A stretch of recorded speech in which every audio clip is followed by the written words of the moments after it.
পাশের বাড়ির মান না, আমার মেয়ের ভুগা দিয়ে নিয়ে গিয়েছে, নিয়ে গিয়ে নিচু দিয়ে খারাপ কাজ করেছে। কইরে ভয়তে রাত্রির আর বলতে পারিনি, সকালে ভয়তে গা হাত থরথর কাঁপছে। তখন বলছে কি হয়েছে, ওরকম কাছে কেন, তখন বলছে এই করেছে। তখন আমরা এই মানুষের বলেছি যে আমাদের মেয়েদের এরম এরম করেছে। সকালবেলা হ্যাঁ, আজকে সকালবেলা। তারপরে ওর ধরে মানুষ ধরে মারতে গেল, ওর বউ দরজা মরজা দিয়ে দিয়েছে। ওদের বাড়ি গিয়ে পরে পালিয়ে রয়েছে। হ্যাঁ, ও ছাদের উপরে ঘরের মধ্যে উইকে আছে। আমার চকলেট দিল, স্পিরিট দিল, দিয়ে নখ দেখে আমাদের দোকানের মধ্যে নিয়ে দিল, নিয়ে আমাদের অসভ্য করে দিল। হ্যাঁ, তোমার সাথে কি হয়েছে বলো তো? এই একই ঘটনা। আমার মেয়ে আমার সাথে বলেনি, ওই জাটা আমার ডাকছে দিবাসে ইকবালের আব্বা এখানে এসে। তো আমি বলছি কি হয়েছে, তুই সিল্লুসি খান বাস, তুই এখানে শোন দিয়ে আমার ওই জাটা বসে বুড়ির এরকম কালকে প্যান্ট ট্যান্ট খুলে দিয়েছে, হাসে এরকম করে। তো তুই শুনিস না, আমি বলছি আমার সাথে তো ভয় তো কিছু বলিনি, দিয়ে মাঝে মাঝে এরকম করে দিয়ে। আর একদিনও বস আমি কিছু বিশ্বাস করিনি, চোখে দেখিনি। তারপরে এটা আমার মেয়ে বসে আমার প্যান্ট খুলে দিয়েছে, বলেছে যে তোর আব্বার সাথে বলে তো জবাই করে দেবো, তোর কাকা জবাই করে দেবো, তোর আর প্রত্যেকদিন আসবি, তো চকলেট দেবো, স্পিরিট দেবো, হাসে এসে সাবান দিয়ে ধুয়ে প্রত্যেকদিন তুই আসবি, এসে তোর খাই দেবো, দিয়ে আমাদের ঘরের মধ্যে আসবি তুই কিনে। ওই মেয়েটা বলতেছে আসল। তারপরে আমি বলছি মানে ওরা অনেক নিচু দিয়ে এলো, ওই মান না এটা অনেক নিচু দিলে পরে এবারে ওই ওরা ঝোড়ের মধ্যে নিয়ে থুই দিয়েছে, আমাদের ভয়তে দেখাবে না বলে ভয়তে ঝোড়ের মধ্যে নিয়ে থুই দিয়েছে। তা হচ্ছে গিয়ে এবারে বলছে যে ঝোড়ের মধ্যে যখন নইকে থসে, এবারে আমার একটা ফুপু আছে, সে এবার বলছে ঝোড়ের মধ্যে ওরা কি নইকে থলে। ওই ফুপু এসে বলছে নিচু নইকে থলে কেন ওরা, আর তপাতে চলে গেল কেন।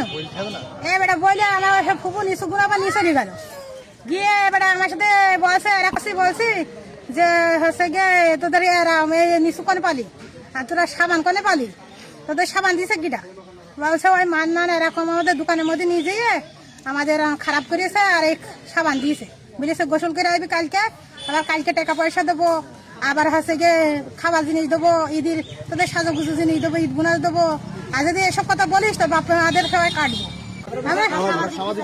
আমার সহযোগ বিচার সব এখন মানে সবাই তো শাস্তি চাই।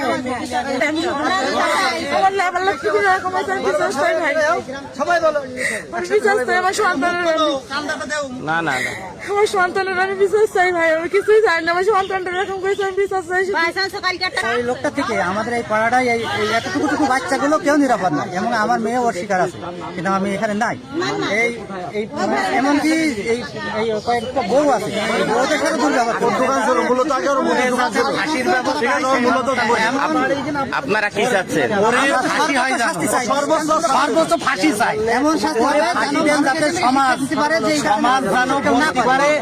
একটা বিচার হয়েছে বা এরকম একটা কাজ এর দ্বারা যেন মানুষ শিক্ষা পায়। হয় দিবালা।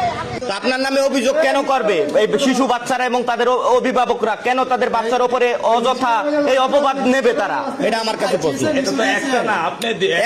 একাধিক শিশু, কেন একাধিক শিশুর বিরুদ্ধে এই ধরনের কর্মকাণ্ড করার অভিযোগ আসছে? বলছি একাধিক শিশুরা অভিযোগ করছে, এটা তো একজন না যে আপনার উপরে পূর্ব শত্রুতা করে গ্রামের একজন আপনার উপরে মিথ্যা অভিযোগ দিচ্ছে। তো আমরা দেখছি একাধিক অভিভাবক এবং একাধিক শিশু।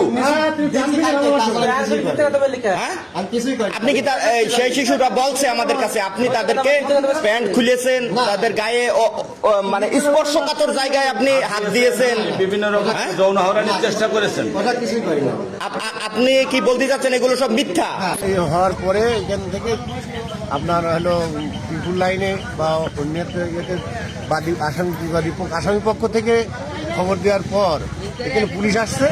পুলিশ আসার পরে এখানে আসামি এবং আছে বাদীদের এখানে তারা আপনার নিজেদের সঙ্গে কথা বলেছে, পুলিশ দুই পক্ষই আছে, এখন থানায় যাচ্ছে।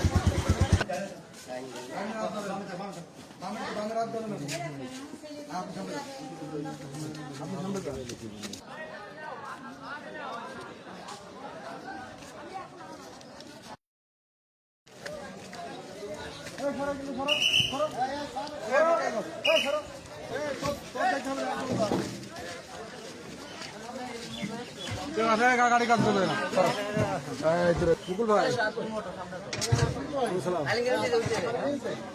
এই তো ভর্তি বলেন আপনার কি ভাই আমাদের